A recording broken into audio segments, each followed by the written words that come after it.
Thank you for watching, liking, commenting, sharing, and subscribing right now. At some point in our lives, we were all technology novices. We have to begin somewhere, right? And even though I've tried to do videos for the novices in the crowd, it seems that most of my followers are very technologically savvy, which is good. I'm happy to hear that, but I also want to be very warm and welcome to those out there who may not know as much as some of us do about computers and technology in general. And I only bring this up because one of you out there, Bill Greco, took me up on my offer, asking for top 5 tips of anything related to technology or just ideas in general. If you have top 5 tips to send me, you can email me, chris@pirillo.com, much like Bill did. And Bill writes, and I'm going to read directly from his email now. Hey Chris, I'd like to share the 5 computer tips I give to friends.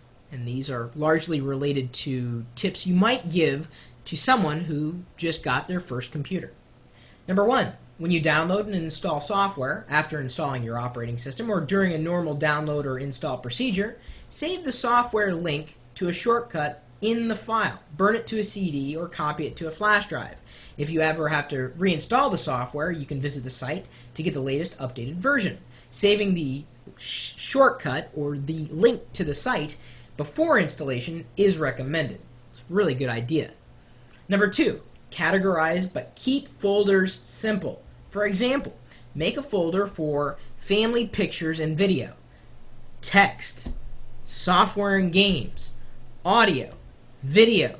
Utilize names and labels that best suit you. After you add these folders, check the size of the folder. When the size gets close to a CD's capacity, burn it to a CD and clear the folder.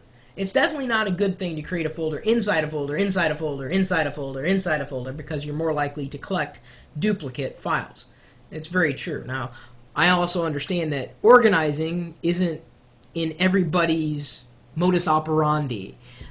Ponzi struggles with trying to keep files and folders organized. What I always tell people, and to piggyback this particular tip, is name a file or a folder, a set of keywords that you're likely to remember at least one of those keywords.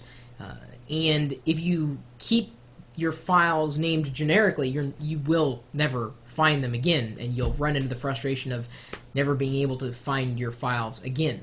In terms of organizing your photos, I recommend Picasa. In terms of organizing your documents, I've yet to find something that is really helpful. And I know there's quite a few software titles out there that might be able to help you organize this stuff.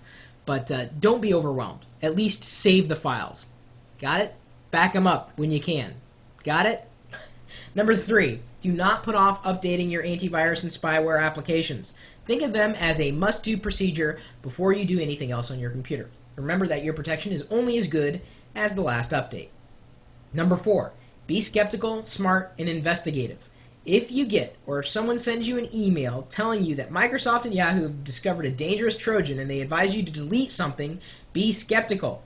Why is someone other than these 2 companies contacting you? Be smart. If Microsoft or Yahoo needed to reach you, they have the capability to reach you themselves without involving a third questionable party. Be investigative. If you have doubts or questions, do some research to learn more. Knowledge is power. Number 5, ask questions. If a friend tells you he or she keeps getting viruses, ask them about their surfing habits. Try to get details about the sites they like to visit, and you may just find out where they're coming from. By doing this, you'll know what to avoid to help keep your computer virus-free.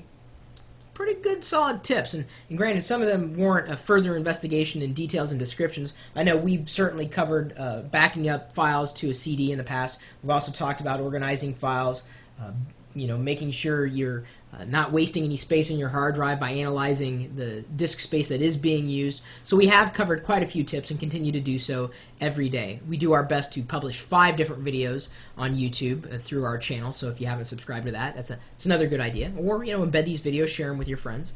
If you have any specific tips, or if you want to detail how to do any of these things, you can certainly email me. I'd love to share that with the community if it can be described with ease.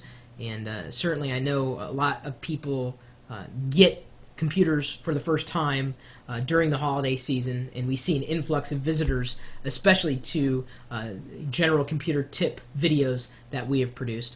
As I said in the beginning, we all start out somewhere, and it's good to help people. I always like to help people who like to help themselves. I'm less of a type of person who's going to help you, through every single contingency.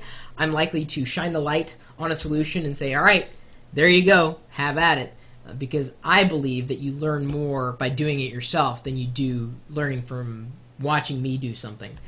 Try it for yourself. Any one of these things, if you do the research, believe you me, you can pull it off with a degree of ease. If I can do it, trust me, anybody can do it. I realize it sounds odd for me to say that, but yes, it's true.